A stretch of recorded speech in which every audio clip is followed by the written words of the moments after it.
Councillor Ashish જોશીને ખોટા કેસમાં ફસાવાના આક્ષેપ સાથે કોંગ્રેસ દ્વારા કલેક્ટરને અપાયું આવેદનપત્ર।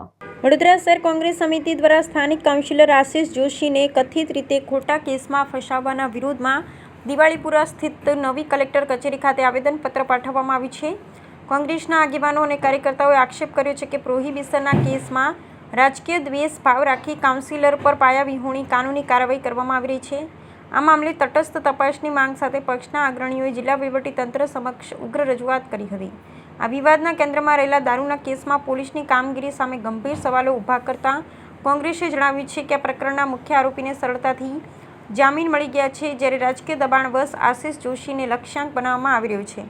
આવેદનપત્રમાં સ્પષ્ટપણે ઉલ્લેખ કરાયો છે કે સત્તાધારી પક્ષની કિન્નાખોરીના ભાગરૂપે કાઉન્સિલર પર જૂના કેસોની કલમોનો દુરુપયોગ કરી કાયદાકીય સકંજો કસવાનો પ્રયાસ થઈ રહ્યો છે, જે સંપૂર્ણપણે અયોગ્ય અને અન્યાયી છે। આ સમગ્ર ઘટનાક્રમ અંગે વડોદરા શહેર કોંગ્રેસ પ્રમુખ ઋત્વિક જોશીએ મીડિયા સમક્ષ પ્રતિક્રિયા આપતા આ કાર્યવાહીને વિપક્ષનો અવાજ દબાવવાનો પ્રયાસ ગણાવી હતી। પક્ષે માંગ કરી છે કે આ સમગ્ર ષડયંત્રની સ્વતંત્ર ન્યાયિક તપાસ જ્યુડિશિયલ ઇન્ક્વાયરી થાય તેમજ નિર્દોષને ન્યાય મળે।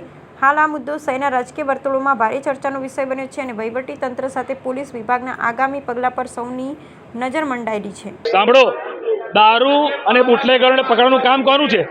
પોલીસનું કામ છે। પ્રજાના રક્ષક પોલીસ છે।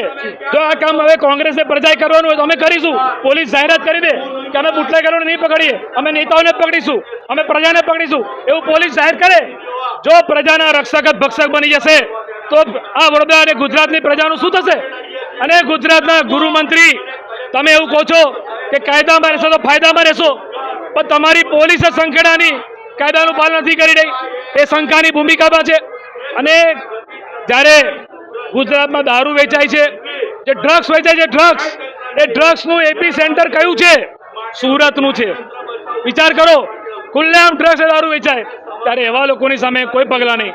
અને ચૂંટાયેલા નગરસેવક આશિષ જોશી, જેને હરણી બોટ કાંડના પીડિત પરિવાર માટે કોંગ્રેસ પક્ષ સાથે ઉભા રહીને ન્યાયની લડત લડી આંદોલન કર્યું, એવા આશિષ જોશી સામે આવા કડક પગલાંને જેલના સળિયા પાછળ, ત્યારે આવા બેવડા વલણને અમે વખોડીએ છીએ અને માટે આજે રાજ્યપાલને આવેદનપત્ર કલેક્ટરના માધ્યમથી મોકલીએ છીએ।